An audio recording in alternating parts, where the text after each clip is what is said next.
it's what we can do together, which is really all we can ever really achieve too. So it's just a prejudice. But what is it? Why? What makes it so valuable to you?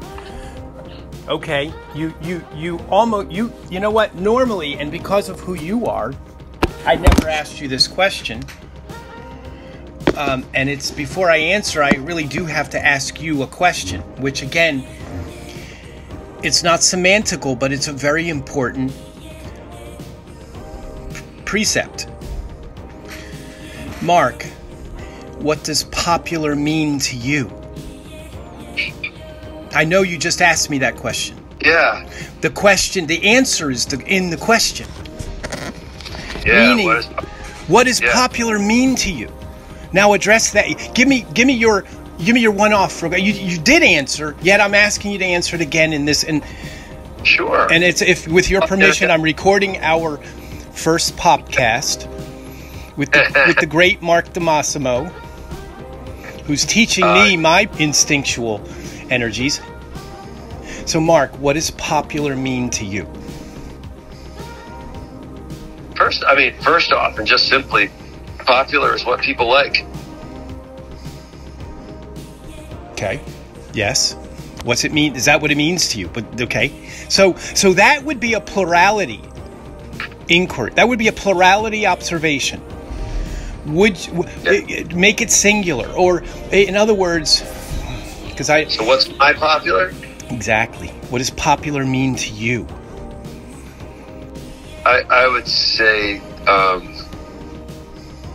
there are certain things in the world, usually artifacts of human creation, music, lines, ideas, imagery,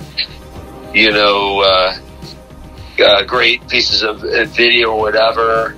And for me, popular is what goes down so easy on the one hand, but what just stays with you.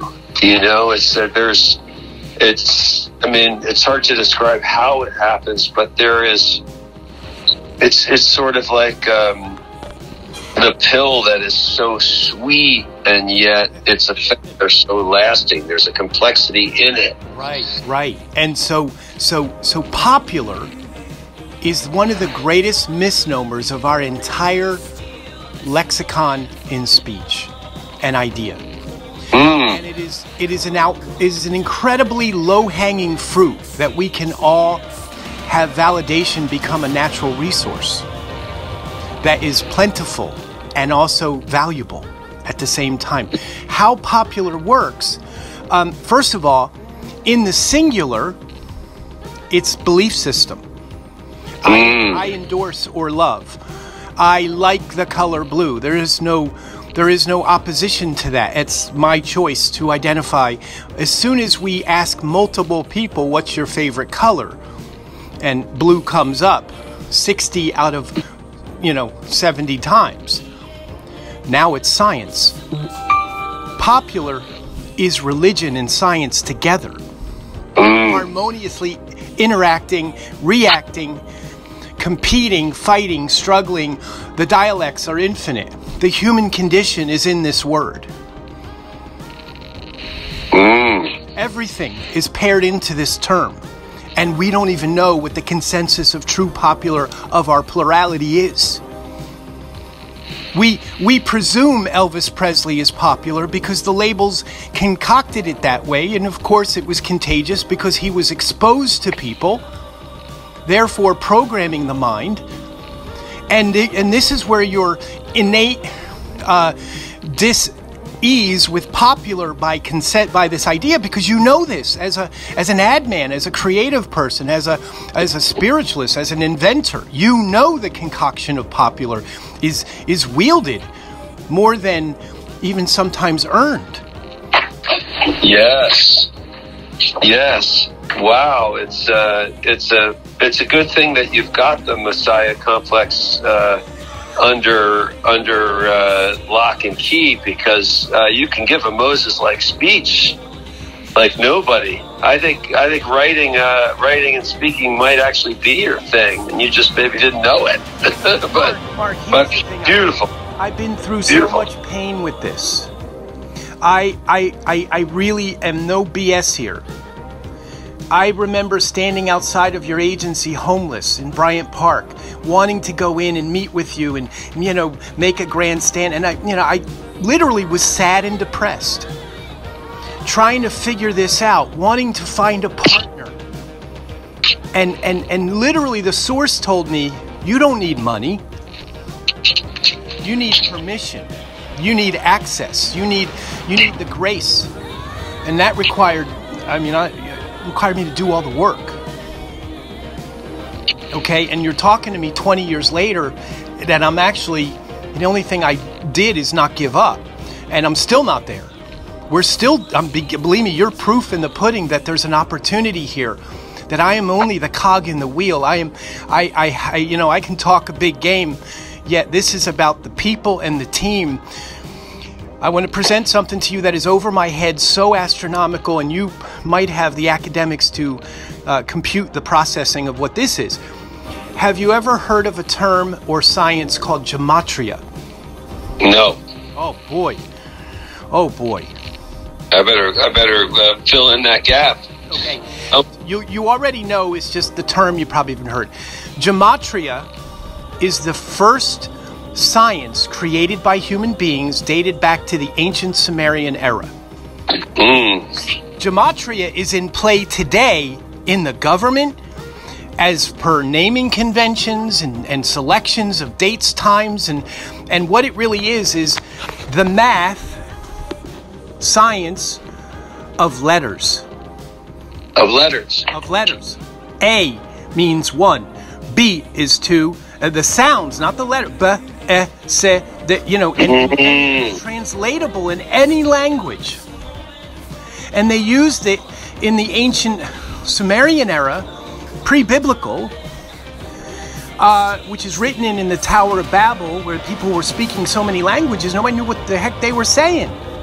And this is where Sodom and Gomorrah was all this incredible sin going on, and nobody understood anything. So the scribes created gematria as what the Hebrews call the access to God, or the golden rule, the Fibonacci in words. Yeah. Okay, a little Italian in there. So the idea here is that words carry a vibration, that the original scripture was written as a key to God. And this is why they say don't change a letter of this, because you change the code. So each word carries a vibrational power, and it's deciphered in gematria. I better look at it. Oh, you're going to look it up. You're going to be blown away. Now I'm really going to wiggle your noodle. Popology, an invented word. Guess what it's akin. So again, the Sumerian, the era of gematria, creates what they call value numbers. That if, like, love has the value of, 165 in number, what are the other words that are in that same vibration? Meaning they drive the same message, they drive the same power, the same impact, the same purity. Guess what popology is gematria, code, friendly, connected, paired with? What? Revelation, universal, and everyone. Okay, now, consequently, popology, two common phrases. Science is obviously a good thing. Pop is, popular, populace, population. So it's not, improbable, but the unification theory, if you believe in those type of attributes, popology is new, but it should have been around in 1942 or 32, or the term should have been taken by now. Right. We own it. But it's not for us to own, it's for us to create what your dream is, what your vision of this world is, what my vision, what we can collaborate on to inspire and impact global inner peace. Now the next question is, what does that mean? What is global inner peace? What is that? Who's the arbiter of that? What does that mean even? Okay, guess what? Global inner peace does exist. It's just the bar is so low, it's by your feet. And what that means is if I have to go to sleep at night knowing that there's children being raped and abused and people not eating and we have all this horrible intolerance and war, and I still have to get a good night's sleep. I still have to be okay with the condition of the world. Right. I have to participate. So the global inner peace bar, once we put this in people's lexicon of thinking of what that really is, because nobody, I trademarked that. Deepak Chopra doesn't say global inner peace. No one has. I saw him in an airport once, trying to stay very self-contained and looking rather miserable. Yeah, I mean, again, because I thought this is off-brand. It is off-brand, and that's not sit around looking like a miserable business person. And because most of it is when we run maybe there was good reason. What do I know, right? No. What was he thinking at that moment? Who knows? Mark, you opened up the point of in creativity, we become business people, and unless you're inspired and there's another focus of pain or goal, then the work can be bland and it becomes just another, we're not in, this conversation is proof that we're not there. Okay, so we lift up global inner peace by putting it in the market, identifying how. What is it?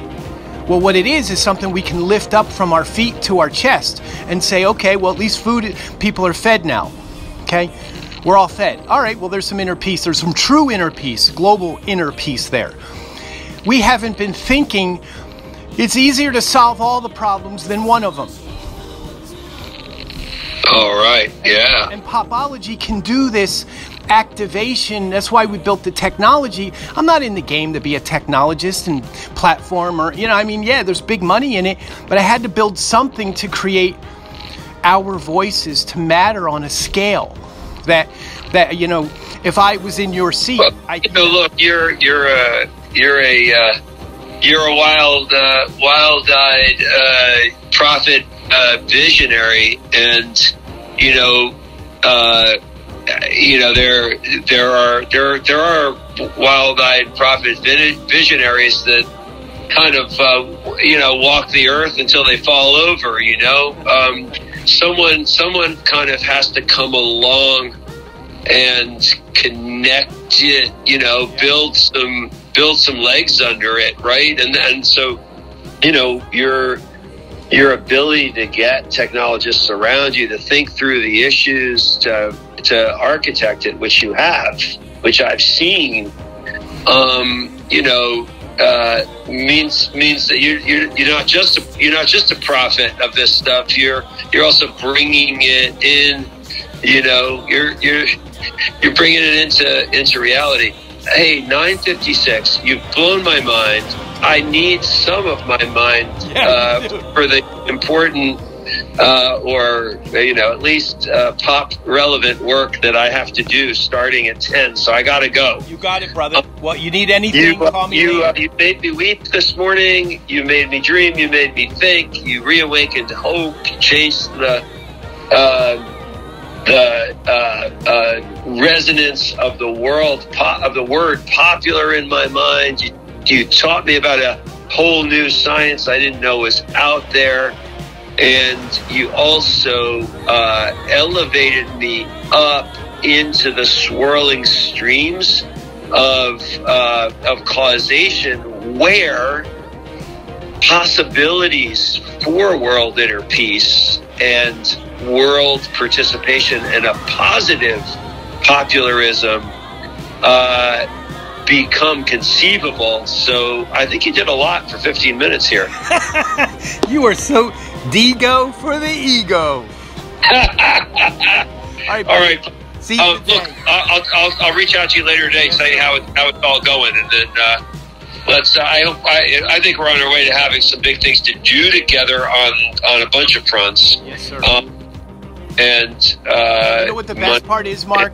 I'm available for you, and I knew I could be right away. That's why I called you before any contacts I have in the agency world, because you gave me my first start.